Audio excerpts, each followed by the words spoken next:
Hola, un saludo para todos. Soy Claudia Joana y en esta oportunidad quiero hacer referencia sobre la arquitectura von Neumann. Entonces vamos a recordar qué es esta arquitectura.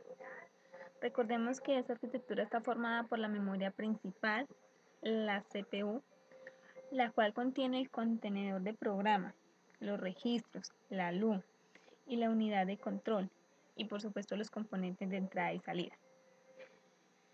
Aquí tengo unas diapositivas, voy a mostrar un pequeño gráfico de la arquitectura de von Neumann, en donde encontramos la memoria, los dispositivos de entrada y salida, la unidad de control y la LU, que es la misma unidad aritmético lógica. En la unidad central del proceso recordemos que es la misma CPU y que esta es la encargada de controlar y gobernar todo el sistema que comprende una computadora. Está diseñado para poder procesar los datos y controlar la máquina. Entonces, esta dispone de dos unidades en su interior, como lo son la unidad de control que nombramos aquí y la ALU, unidad aritmético-lógica. Entonces, hagamos referencia a la unidad de control. Por acá la tenemos con otro gráfico, donde encontramos el decodificador, secuenciador, reloj, código de operación, dirección de memoria, pero también aparecen en otras partes como son el registro de instrucciones y el contenedor de programa. Aquí mostramos el proceso de la unidad de control. Entonces, el proceso empieza cuando llega una instrucción al registro.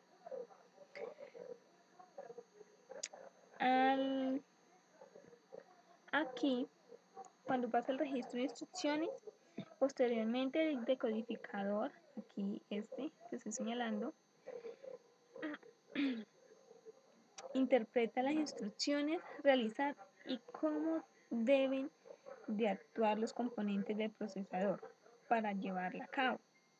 Esta acción se lleva a cabo mediante el secuenciador, que lo vemos aquí, el cual envía microórdenes marcadas por el reloj, que está aquí. Entonces, en sí, el proceso A, ingreso de instrucciones, decodificador al secuenciador y el secuenciador al reloj. ¿Okay? Ahora, en referencia a la unidad aritmético-lógica, donde encontramos el acumulador, el estado, por supuesto la luz y también los registros de entrada. Recordemos que la luz es la encargada de realizar las operaciones aritméticas y lógicas. En la actividad, el acumulador no se mezcla con los registros de entrada. ¿Esto qué quiere decir? Que hoy en día la mayoría, el acumulador está aparte de los registros de entrada, no están conectados entre sí, por llamarlo de alguna manera. Entonces, el funcionamiento comienza cuando le llega el registro de entrada un dato.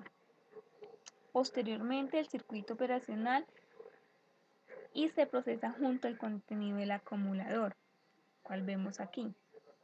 Repitiendo esta acción se generan los cálculos, como los cálculos, la suma, la resta, multiplicaciones, bueno, en fin. Aquí tengo un gráfico donde relacionamos o integramos esos componentes, la unidad de control, la luz o unidad aritmético-lógica, la unidad central de proceso, la memoria principal y unidad de entradas y salidas. Y aquí encontramos la placa base. Entonces, devolvemos un poquito. En la unidad de entradas y salidas, recordemos que estos permiten la comunicación con otros dispositivos externos y el compartir datos. Estos puertos se pueden definir o se dividen en dos tipos, como son los puertos físicos de la computadora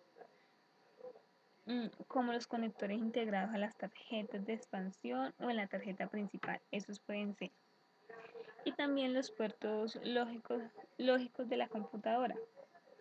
Entonces, esos son los puntos de acceso entre equipos para el uso de servicios y flujo de datos entre ellos. Entonces, recordemos, los puertos físicos y los puertos lógicos.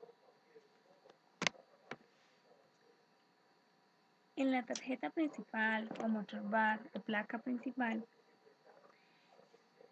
encontramos los diferentes componentes que tiene la placa base, como son la batería, el zócalo para la CPU, microprocesador por acá, los puertos, los USB, la ranura, BIOS, en fin, conectores de ATX de alimentación, conectores a memoria DDR266. Esto es una gráfica de la mayoría de las mayores que se utilizan para hacer gráficas de la tarjeta madre o tarjeta principal, perdón. Entonces recordemos, la tarjeta de circuito impresa a lo que se conectan los computadores que constituye la PC. Aquí la pueden ver.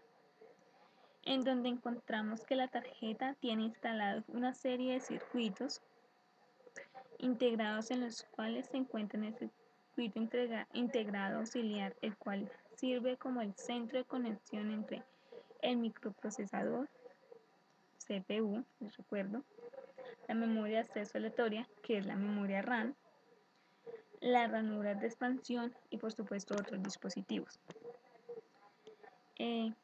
Espero les sirva de algo. Esto es un pequeño resumen de la arquitectura von Neumann. Espero les haya servido y nos vemos a la próxima. Gracias.